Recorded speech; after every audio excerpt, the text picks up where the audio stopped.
Welcome to Politics Done Right. I am your host, Egberto Willies. This is a progressive program that will take the mystery out of politics. This is the program that will encourage you to make sure government becomes we the people. Whether you are liberal, progressive, conservative, or otherwise, you get to air your point of view. We are an independent media outlet that, unlike mainstream media beholden to corporations, we only owe allegiance to you. Remember, you can also send me a tweet at EGBERTOWILLIES. That is at Egberto Willies. Let us engage.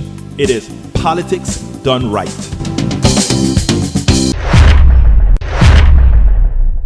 Well, folks, welcome to one more edition of Politics Done Right. I'm Egberto Willies, your host. Thank you so kindly for being a part of the show. We are going to have a great show for you today, as usual.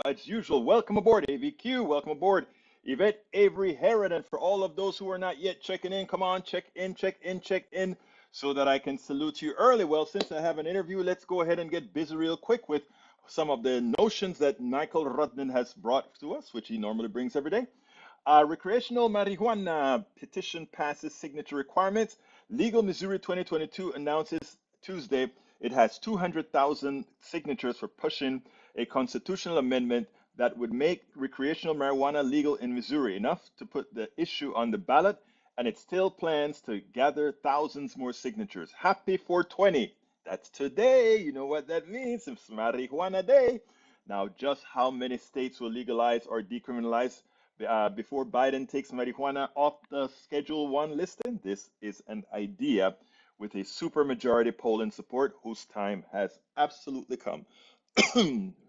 Continuing, Mexican state is granted exclusive power over lithium exploit. Legislator Amlet Amalguer said lithium belongs to Mexicans, not to transnational corporations. Thank you, a country that's finally saying that. I wish Venezuela has said that now, but you know, it's been long and the corporations don't want to go into Venezuela because why again? Because they want to control the natural resource, and lamented that 150,000 hectares of land were granted to private companies for exploiting this metal during the previous President Enrique Peña Nieto administration. Natural resources should belong to the benefits of the people, not the corporations. The resource curse and corporate exploitation of natural resources have been a long-standing problem in so many nations, especially among the third world. And let me tell you, folks, it occurs in America as well. If you take a look at the wealth that all the people who mine minerals in America have amassed, those people who have earned their living from oil, earned their living from copper, earned their living from carbon, earned their living from copper, iron ore, and all these other things. We are loaded with those minerals in the United States of America. A lot of it is on public lands. Some of it is on private lands. But let me tell you what happens then, right? They mine and others get rich on our resources. So when we are about to tell other countries, look, they're resource rich and look how poor the people are. All we have to do, folks, is look in the mirror. Look in the mirror. We have the same problem. It's just that since we have other ways that we exploit our workers, they still can somewhat survive, right? But in America, we need to pass the same type of laws, the laws that says that which is in the ground. We pay those who want to recover it and recover it at some cost, and then the profits from that should be split among the entire country. We wouldn't have education problems. We wouldn't have healthcare problems because the monies would go where they belong. Right now, the plutocracy keeps the money. They claim it's for innovation. When was the last time you needed innovation to dig a damn hole? Thank you. All right, next item. Creed Fur Farms in Dungal, Lancaster County destroys 1.5 million chickens to prevent spread of avian flu. Pennsylvania Agriculture Secretary Russell Pennin said, if you start pulling birds out, production out, meat, eggs, clearly all of that, there's so many chickens, only so many eggs. So we have to be aware that there could be implications to supply if we do not contain this.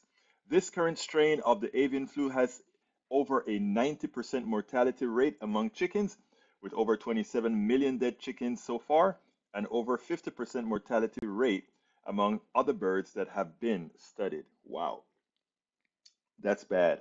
All right, database shows rich governments funding fossil fuel over clean energy. G20 international public finance is currently blocking a just energy transition, bankrolling 2.5 times more fossil fuels than clean energy. Major nations continue to fail to take climate change seriously.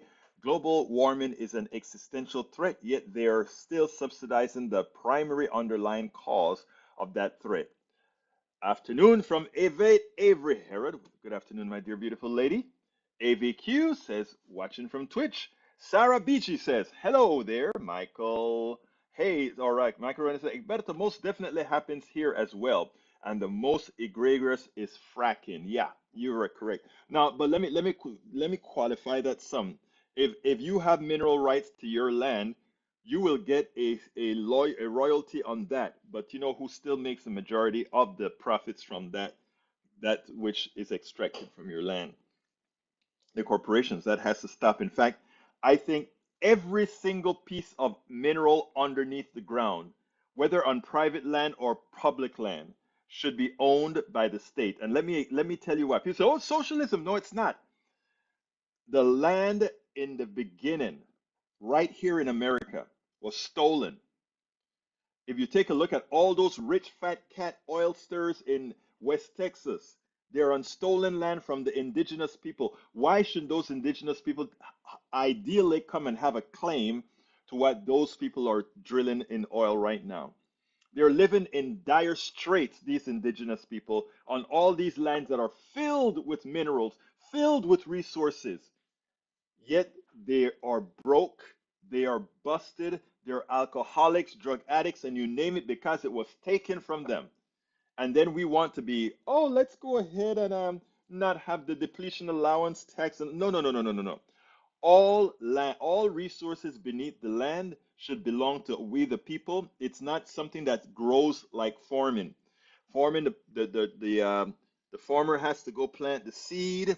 He watches it grow. He fertilizes it. He should benefit from the resources that he created, that seed, the plant, the nutrition from that seed. But somebody who digs for oil, something that's already there, I'm sorry, that is horrendously terrible.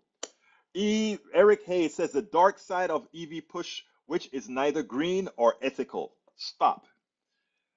Eric fell for it again. I decided this time, Eric sent a link. He sent the link to me earlier, and I watched the entire documentary. And the entire documentary was a propaganda piece. And you could see that it was all staged. And you could see that the person asking the question was acted on. And you could see at the end where the young lady made the point that, well, we can do things better, that it was staged. But the idea of the entire document was to make sure that nobody believed electric vehicles would be somehow pure as opposed to fossil fuel, or that it wouldn't cause destruction. Because what he wanted to leave in your mind, he would leave in the mind of the feeble easily. He wants you to think that, well, you know what's going to happen? The same way we had to destroy land for oil, we're going to have to destroy land for cobalt. And why did he choose cobalt? Because cobalt is mined in Zaire. And in Zaire, there's child labor and all of that mining. It's very evil, just like they mine diamonds. So you see, the United States, for everything that we produce in a capitalist society, we have always abused people where we can't see them. We've done that all the time. If you take a look, we live nice. I always talk about capitalism being an abstracting economic system because it kills, it maims, it hurts. But we who are at the top of the chain, we never see it. We never see the people, the kids in Zaire digging for cobalt. We never see the kids in South Africa digging for diamonds and gold. We never see the kids in Jamaica digging for bauxite. We don't see all of that. And we don't see the crime that goes on with those people over there as we have our tinfoil and our nice equipment and nice cars. We don't see any of it. So to us, capitalism is beautiful. Es perfecto mundo. Todo está bien perfecto. But when you go and look at the underlying belly, you see what it is. So that article, that video that brother Eric Hayes, I mean, it's convincing if you don't know your stuff. But if you really know your stuff, you say, well, what are you trying to tell me here? Let's go numero uno. Numero uno is when you're burning fossil fuels in a car, you build a car once and you burn the fossil fuel continuously, polluting. When you dig for cobalt, you dig for cobalt once, right? It's in a battery, it's recyclable, and I mean there's just notions that are completely different if you decide to use your mind to and choose to say, let's compare what goes on. Can you destroy the land by digging for cobalt with runoffs and all of that with different types of acids getting into streams? Yes, but that happens with every single piece of metal that we develop right now, today. Hell, when you dig in for gold and you're separating gold from the ore, you use certain types of acids to dissolve the gold and then you reconstitute the gold later on, right? So it's a false argument about, oh, electrical cars aren't as clean as you think.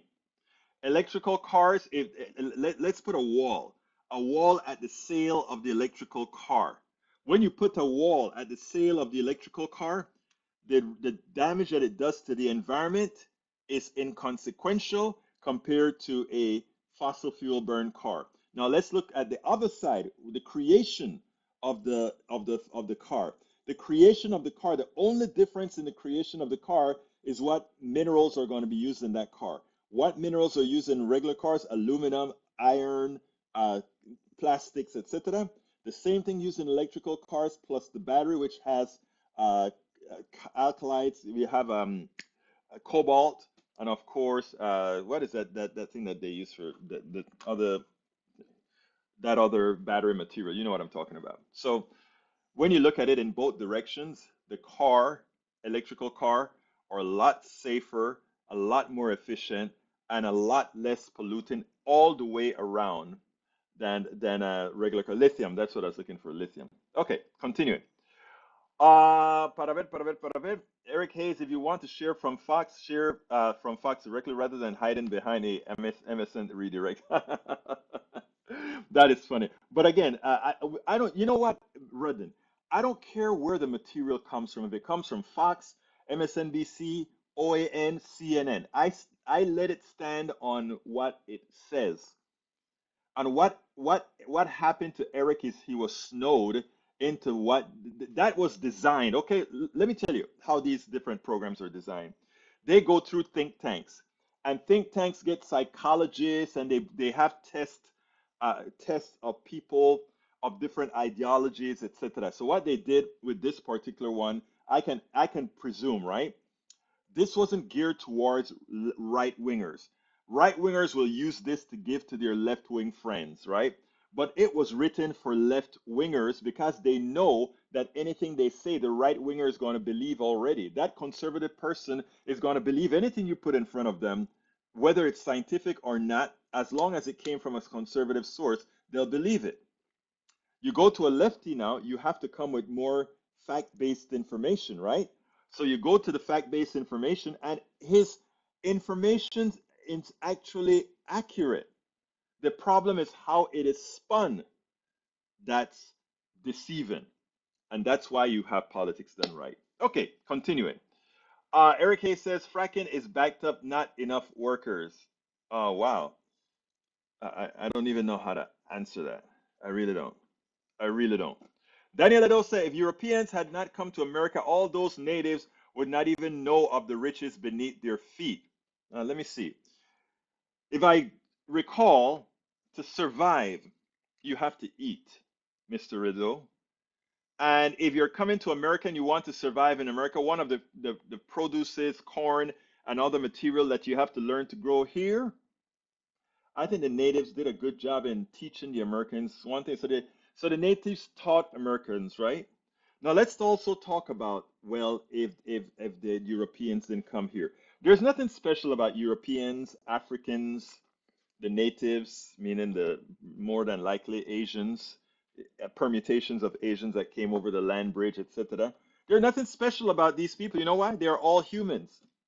And for you to believe that there's something intrinsic to Europeans that allowed them to use fossil fuels, I could make a counter argument. I could make a counter argument and ask you, you have a tall skyscraper, you have rocks and buildings and so forth. Why is that any better than living in a tent? If you're comfortable in a tent, if you have love in a tent, if you're enjoying your living in a tent, and if you're living just as long as anybody else. What does, look, I love technology, right? I'm a Westerner. I like technology, no doubt. But if I didn't design this technology, and by the way, the natives do have rather complex designs themselves. Both, in Egypt, the pyramids, these guys were still trying to figure out how they did it. The Mayans, the Aztecas, okay, they have time technologies that we are still trying to figure out. The racist, and I notice I did call this the racist notion because that is your implication. The racist notion is in what you find in books like the bell curve and all of that, that gives you the implication that Europeans are the bastions of knowledge. Europeans did a lot of traveling, and in that lot of traveling, they've done exactly what capitalism does, right?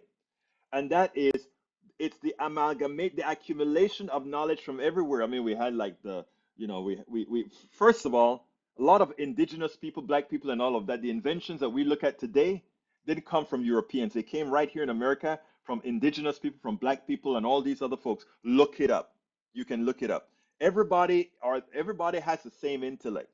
Now, that said, if you want to look at specifically when Europeans, they go to China, they pull things out of China. They go to Africa, they pull things out of Africa. They go to South America for the Incas, they pull things out of the Incas. That is what good engineering is all about. And all people tend to be good engineers when they travel because they have to make a change from how they were before. Now, in interestingly, in their travels, they also developed a new technique called plundering. Do you want to cop for plundering as well? Please, do you want to? All right, let's continue. Hey, Egberto, it is called the Congo, my friend. Get it right. Well, it was Zaire. It was also the Belgian Congo, right? The Belgians are the ones who dominated the Congo. So, yes, I understand. All right, let's see. Daniel Ado, when Europeans came to the Americas, the result was upward of 100 million dead indigenous. You really want to say that about genocide? Eric, is Egberto trading one bad thing for another? No, it's not one. Again, false equivalencies. False equivalencies are bad. And that is what that piece wanted you to do. And look at how it fooled you. Look at how it fooled you. I created the proper context for you using the story that you gave me. You put the wall up, pre-car and after car. In other words, what the lead up to the electrical car being, I mean, the lead up to the electrical car and the lead up to the internal combustion car being built. How much damage does that create for society, in environment and air? And then you look at it after the car is built. How much damage? You can actually see orders of magnitude of less damage on the side when the electric car is already built. Now, what about during the process of building the electrical car? The damage is similar, right? Uh, Mining ore and the savagery in some countries that occur from mining ore to create the metals used in these devices. The electric car is going to use less steel and less other types of metal that is also dangerous to mine, but it'll use more cobalt, which is also, as you saw in the documentary, in the Congo, how it goes. So what I'm saying is, once you take a look at it from the calculated mathematical form, what the argument that you made and you stated, trading one bad thing for another, is nonsensical, completely nonsensical, my brother. So think about it again and stop going with your heart or trying to have the libs, and go ahead and just think with the intelligence that the supreme being has hopefully placed into your mind. All right, let's see. Egberto, do you have an EV? No, I don't have an EV. I gotta wait until I can afford an EV. But I tell you what, if my supporters want to supply me with an EV, I'll take it. All right, lithium batteries. Thank you, Rednan. Let's see what else we got here. Um, Eric, it's here we go with the shutdown of someone's. It's not a. It's again. It's not a shutdown of an opinion. Learn to separate opinions from facts. Okay? You had an opinion about two exchanging a wrong for a two, saying the same or the same. That was an opinion, but it was wrong. What I just told you is a fact. I said pre-electric car, pre the build of the car and what it takes to build a car, and we can go ahead and itemize the damage each one does. Your opinion was simply wrong. It's not about me going against an opinion. It's if you're wrong, you're simply wrong. I am not going to try to sugarcoat that you have it all wrong at all. And if somebody finds out that I am wrong, I am not going to try to turn over hell over heels to try to be right. If I am wrong, I am wrong. And I've been wrong before. Okay, continuing. Let's see what else we got here from Kiming G, the Olmex. You have to help me there. That is above my pay grade. Good afternoon from Maywood. Good afternoon, Maywood. Why is the EPA using COVID funds for green infrastructure? I don't know, but I don't care. Let's see what else we got. Luther P. Smith Jr., welcome aboard. ADOS FVA. We are the Black Media Tangibles, blackchannelfirms.com, the business, the Black Authority, Professor Black Truth. Hey, look, you can come on my program anytime and promote any type of program as long as it's moving the message forward, as long as it's making people more intelligent. I do have a beef with the ADOS though. The ADOS decided to say, I'm a supporter of ADOS, by the way. It's the of slaves. Let's say the American descendants of slaves, I think is what it stands for. And I've been a full supporter of ADOS and reparations and all of that. And I was told by one of your ADOS people, they said, you need not apply. You are not one of us. I'm like, what? First of all, I wasn't looking for reparations. I'm from Panama, right? I mean, but the fact that the person who came at me from ADOS and like, you're not one of us. If you want to be an ally, you can be an ally, but you're not one of us. Because when you black folks come from the Central America or the Caribbean or Nigeria, you're not one of us. Okay, all right. I know most of my American brothers and sisters, black and white, don't think that way, but that's how ADOS was presented to me, and to which I told that person, I will still support you because the cause is important. We need to mitigate what has occurred in this country. I will always support you, but it is sad that someone that's supporting you, whoever they are, black, white, or whomever, that you would treat that way, So I mean, that gave me a very nasty taste in my mouth with regards to ADOS. So maybe you want to say something, Brother Luther. All right, let's see. Kim and G says Adam and Eve named the earth Asia. Her children are, I don't know what that means. Okay. Bruce says back again. Hey, Brother Bruce, welcome aboard. A race war movie? I hope you're not talking about. Well, you can check that out. Your thoughts are nonsensical. Yep, that's your opinion, though, right?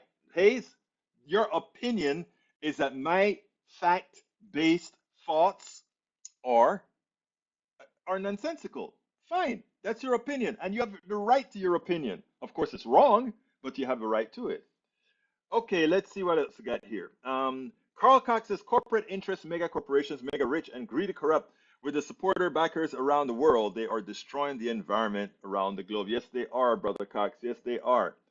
What else have we got here? Folks, if you are on YouTube, please remember to give us that thumbs up, thumbs up. And don't forget to join if you have the wherewithal, join.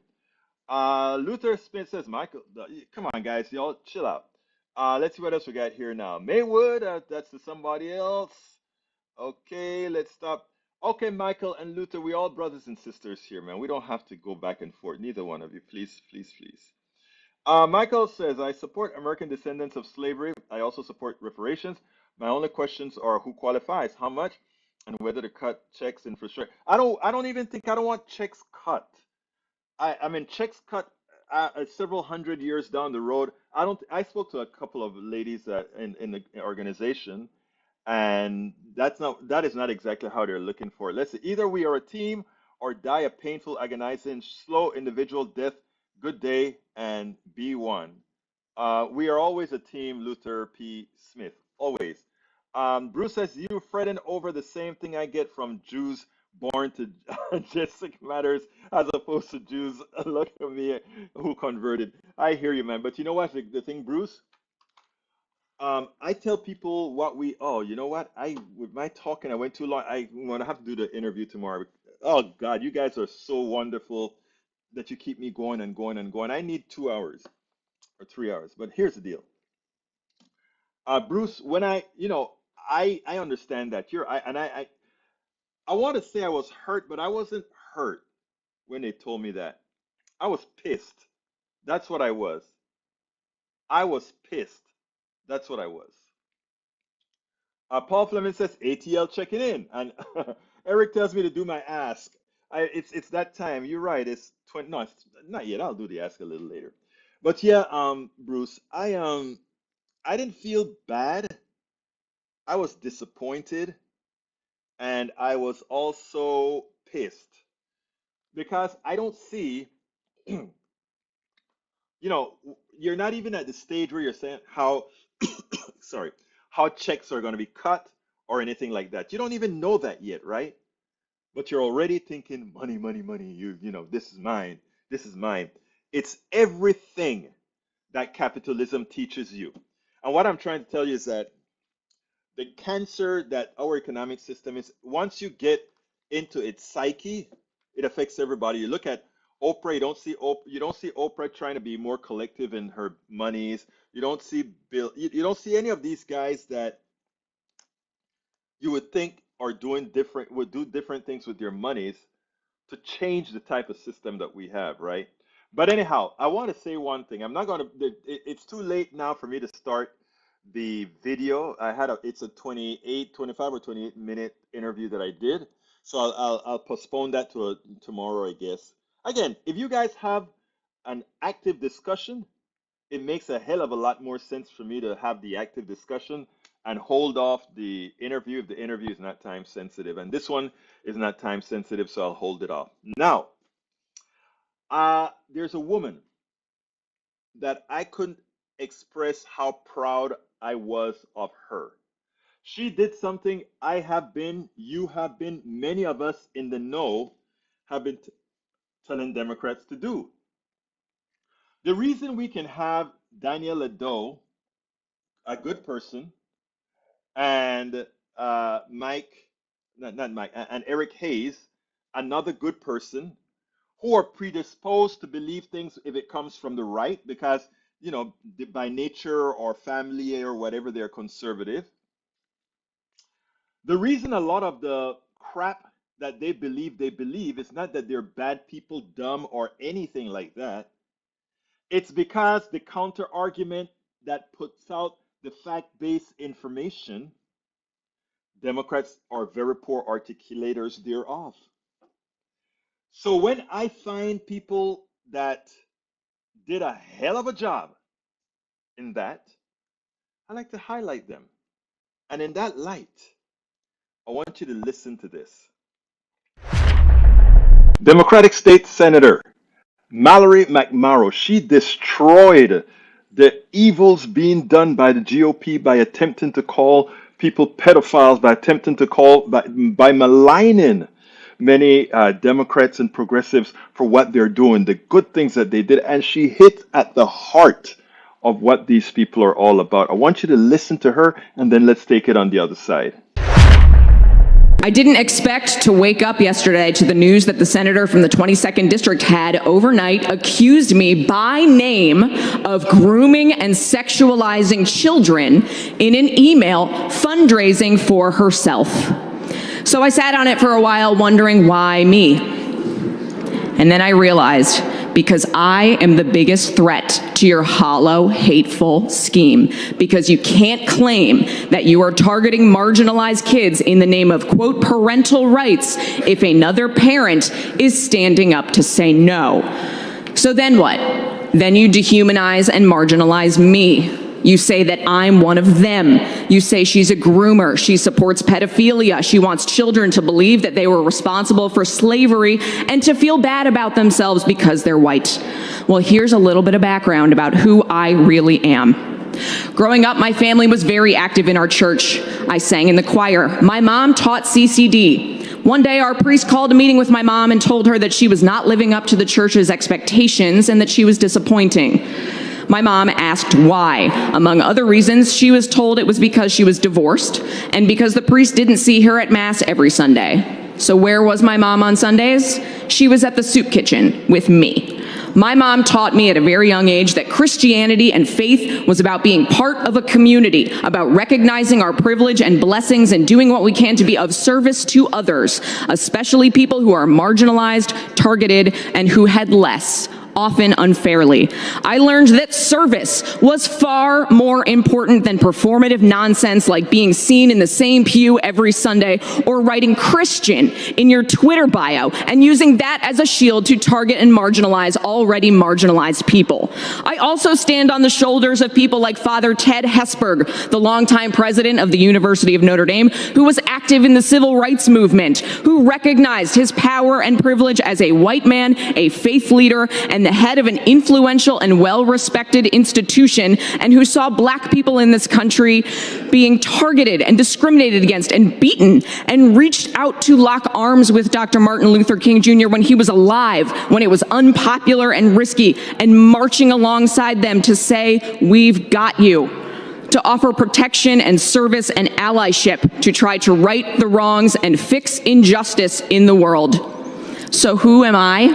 I am a straight, white, Christian, married, suburban mom who knows that the very notion that learning about slavery or redlining or systemic racism somehow means that children are being taught to feel bad or hate themselves because they are white is absolute nonsense.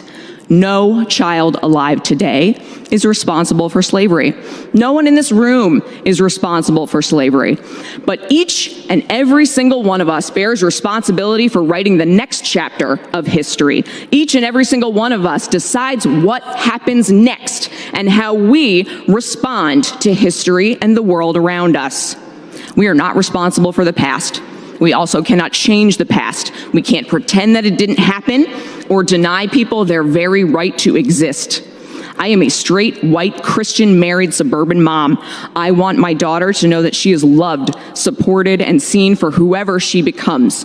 I want her to be curious, empathetic, and kind.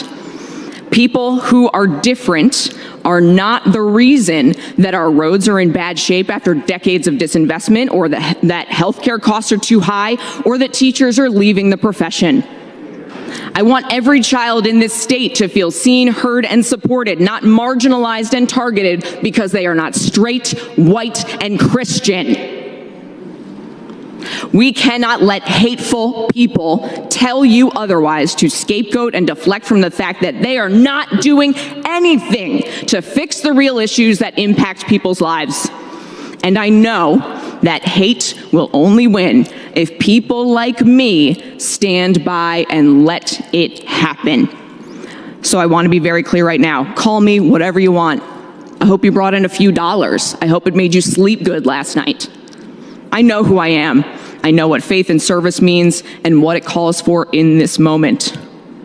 We will not let hate win. Senator McMorrow, that is putting spine into the game. That is how Democrats, that is how progressives should be acting. That is how they should be promoting their message. They have the message of truth. They have the message of passion. They have the message of empathy. They have the message of really being what America needs, what America wants. They're the ones who are doing something for people. They're not the ones play acting. They're not the ones doing evil. Stand up on your pedestal. Stand up at your podium and promote what you've done and what you intend to do, and not allow charlatans to go out there and sing Lies. Sing a song as if they have accomplished or will accomplish something. Senator Mallory McMorrow, thank you. We spend a lot of time Absolutely. deconstructing the news, trying to parse it into a form.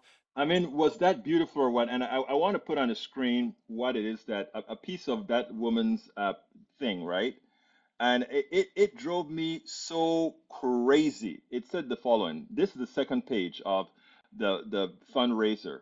These are the people we are up against. Progressive social media trolls like Senator Mallory McMorrow, that woman, Democrat Snowflake, who are outraged they can't teach, can't groom, and sexualize kindergartens, or that 8-year-olds are responsible for slavery.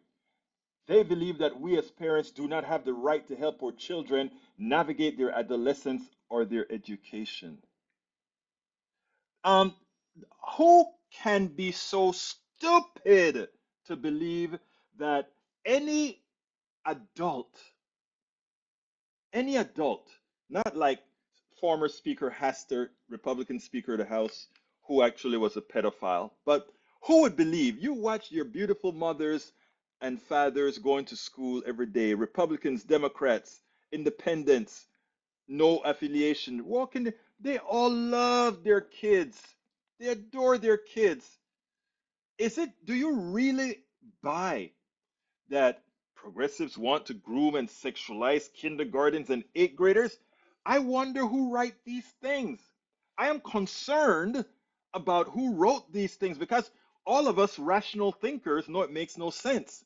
So it must be something living within the minds of those who write these things, who come up with these things. They must be the ones that have those fantasies because I swear to God, every Republican I know, I live in Kingwood, Texas. My Republican brothers and sisters, they love their kids. They would never say crap like this, except the dumb ones, right? They would never believe this. Why? Think about it. I want to sexualize a kindergarten kid? Prepare them? Prepare them for what?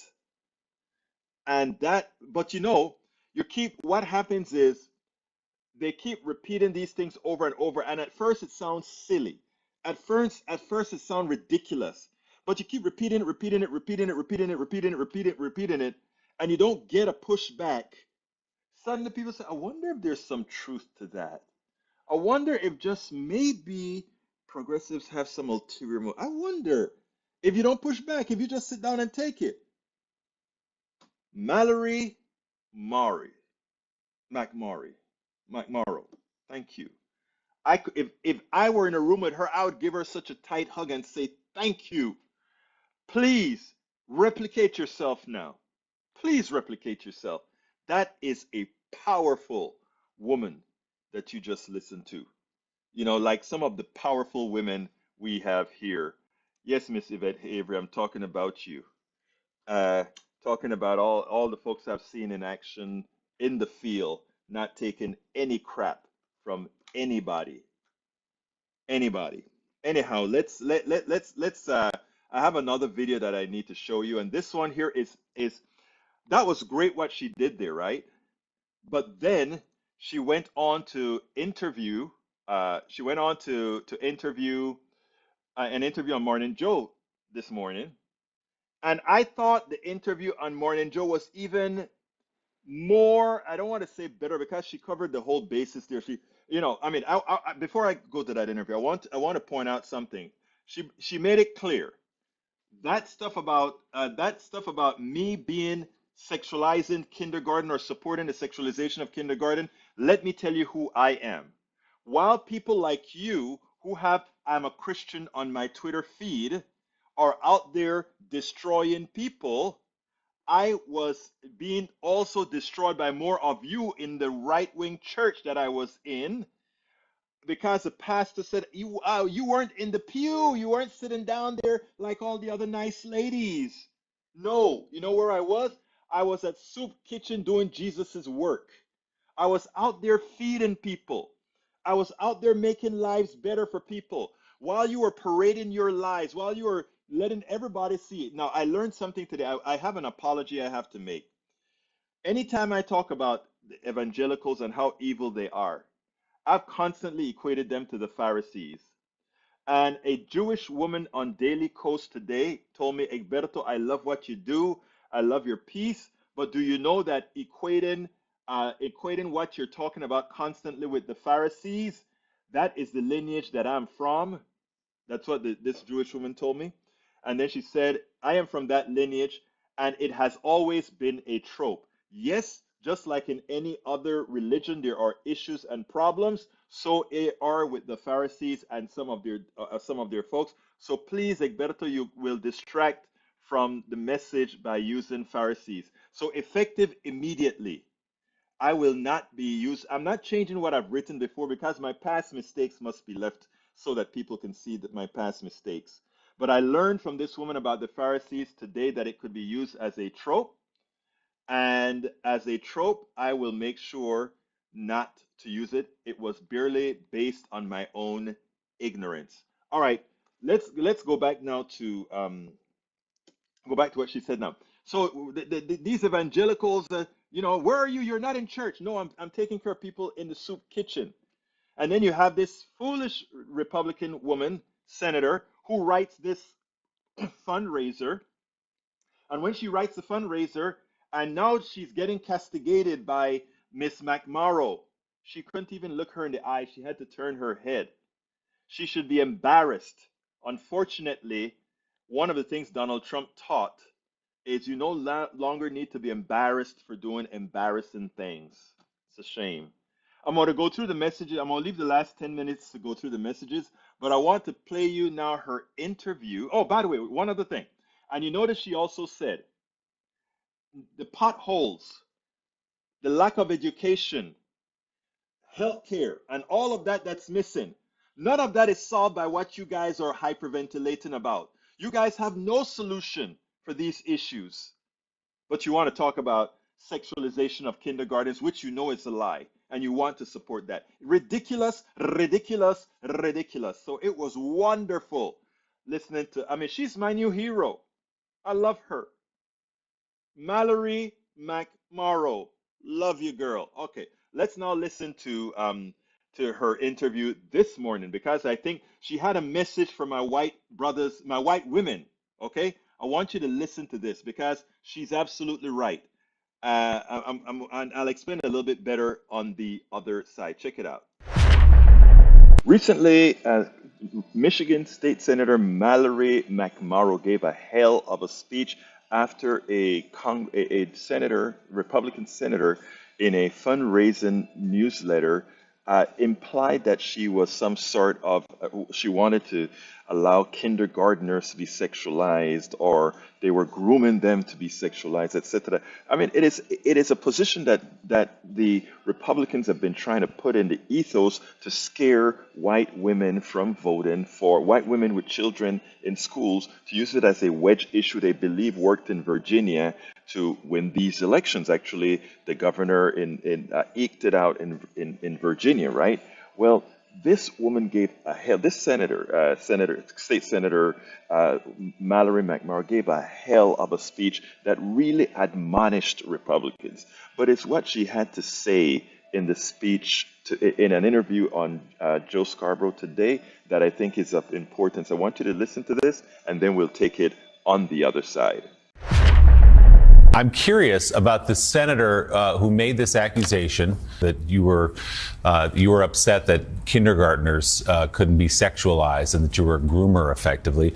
When you looked directly at Senator Tice yesterday and said what you said, did she look back at you? Because everyone's very tough online on Twitter and fundraising emails. What did she do back? What did she say back? She said nothing back and couldn't even be bothered to look me in the eye. I looked at the back of her head the entire speech. She turned away from me. And, in part of that fundraising email, she accused me of being an online social media troll. And I have never been one to shy away from saying things to people's face. And she's too much of a coward to even acknowledge my existence. What has changed in the last few years? It is this rising extremism. And we've seen this play out with gerrymandering. The fact is Michigan is a very purple state. We vote pretty evenly, Democratic versus Republican, but the legislature, particularly the state Senate, has been Republican controlled since 1984, despite the fact that in 2014, they only got less than 50% of the votes. They got 72% of the Senate seats. And it encourages going further and further to the fringes. And we had an attempted kidnapping of the governor, and we just saw how that trial played out. But the day that we learned in the Senate about that plot, the Senate Majority Leader walked out of our Senate chambers, walked to the front of our Capitol, and rallied with the same hateful conspiracy theorists that plotted that kidnapping, that came to our chambers fully armed and threatened us, and told them to keep going. That's where we're at right now. And unless we all push back and vote them out of office, it's not going to get any better. How has the response been to your speech on the floor? I mean, the numbers speak for themselves. This was definitely not something that I wanted to do to go viral. But if the message is that hate won't win, I think we're proving that. And we have to say it loudly and clearly and stand up for those who are being attacked, because one day it might be us. And I know that everything that I felt the day that Lana Tice accused me of being a groomer and sexualizing children is that much worse for a trans kid who is getting attacked every single day, who just wants to go to school and have friends and get through the day. The response has been overwhelming. And my hope is that other white women like me who are doing okay are the ones to stand up and put an end to this, because it won't unless we do it. Now, she hits the nail on the head. I mean, she had some very important messages, and I want you to think about it. First of all, we've spoken about this country being undemocratic for quite some time now, that they've gotten that the Republicans got less than 50% of the votes and still ended up with 70% of the senators, says much about our democracy. But she also had a message, and specifically a message to white women, because that is the identity that these guys are trying to get into right now, because they know it's a very democratic identity. So what they want to do is put the fear into these women. Their school is under attack. They're going to do this to your kids. And she's saying, no, the people that succumb to that fear so far has been white women. And she's saying, white women, stand up. It is time for you not to allow them to use you as pawns to do wrong in this country. I thought her message today was a necessary addition to much of what she said yesterday, because she presented to America exactly what's going on and what needs to be done. Absolutely so. Absolutely so. Okay, let me run my ask real quick. Forgot about it. We're having so much fun. So now, here's the ask. I'm Egberto Willis, as host of Politics Done Right, a progressive radio media show on Pacifica Network's KPFT 90.1 FM Houston that engages all ideologies. I found that our political angst isn't mostly ideological. There is a well-designed effort by many in power to control us. If we are at each other's throats, we are less likely to demand our economic and local wishes. In that light, I wrote 3 books.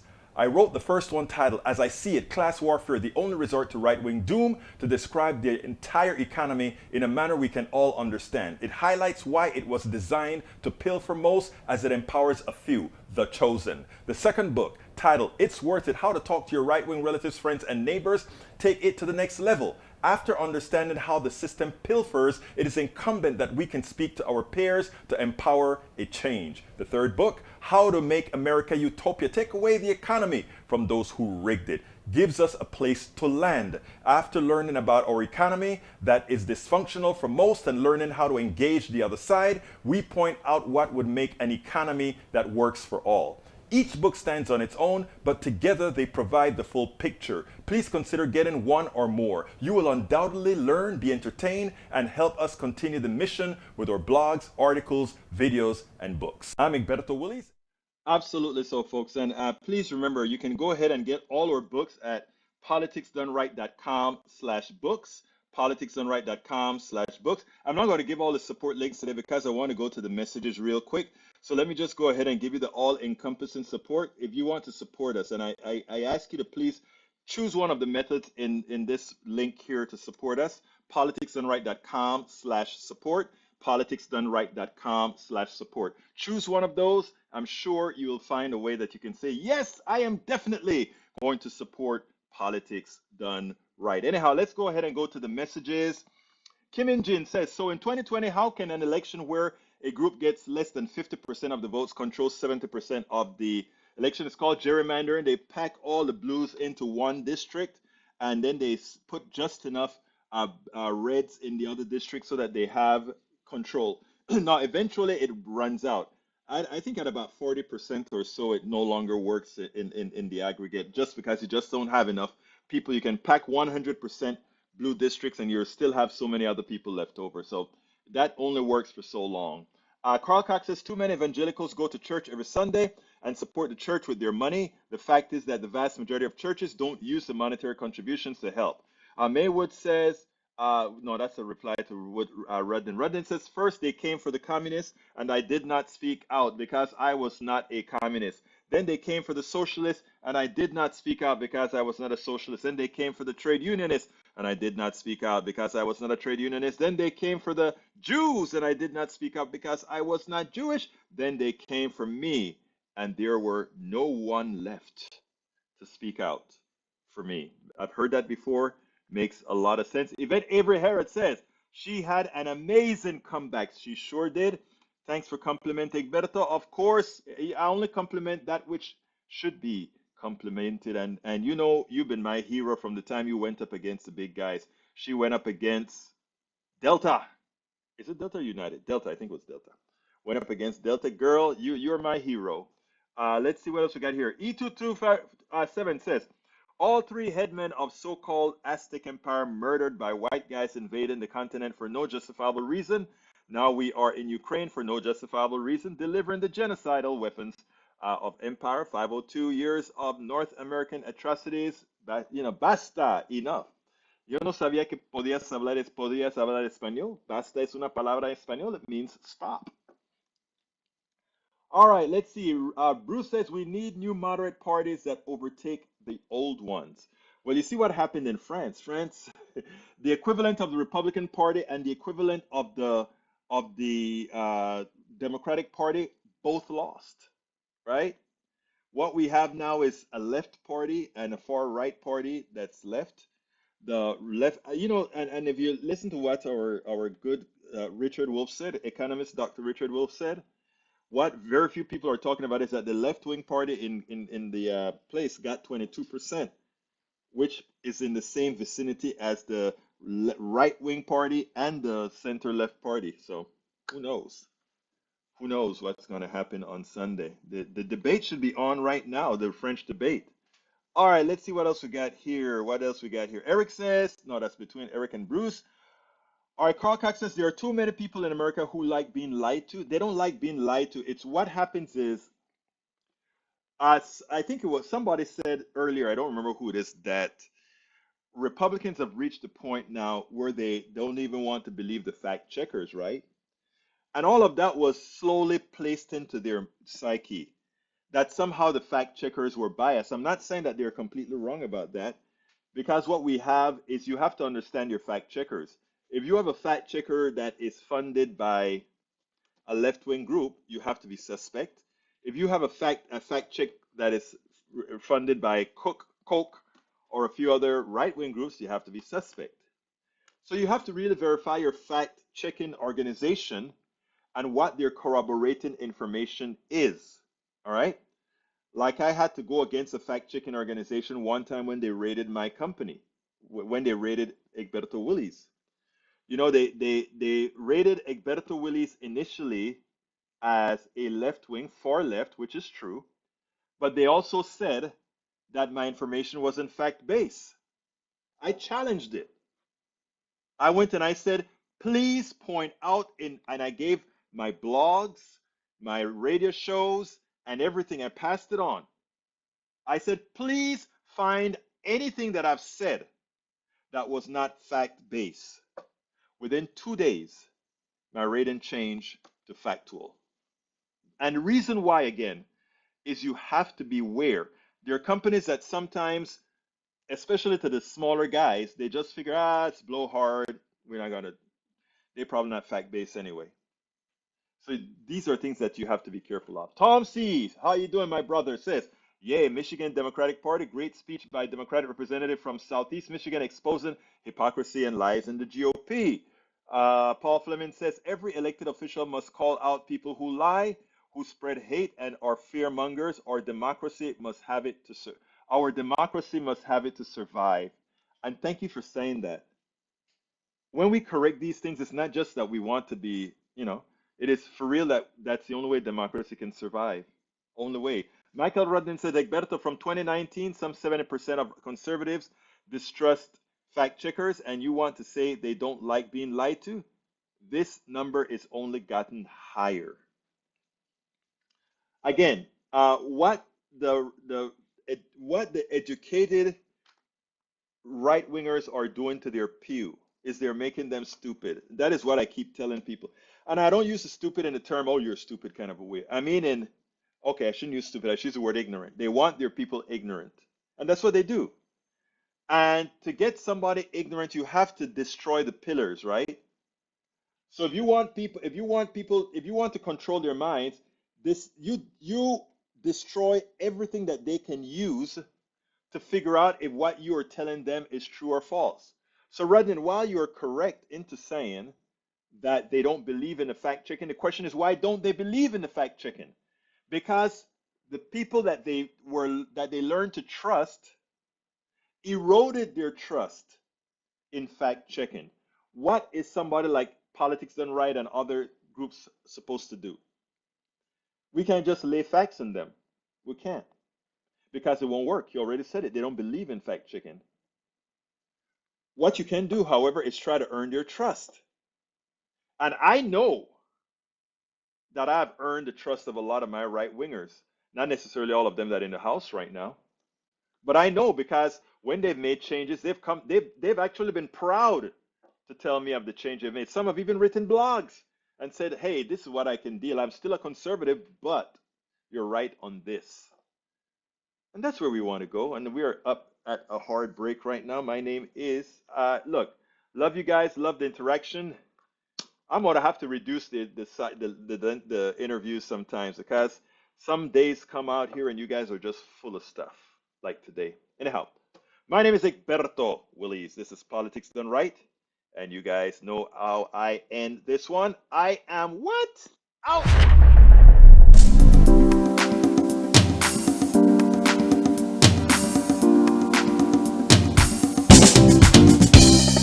Welcome to Politics Done Right. I am your host, Egberto Willies. This is a progressive program that will take the mystery out of politics. This is the program that will encourage you to make sure government becomes we the people.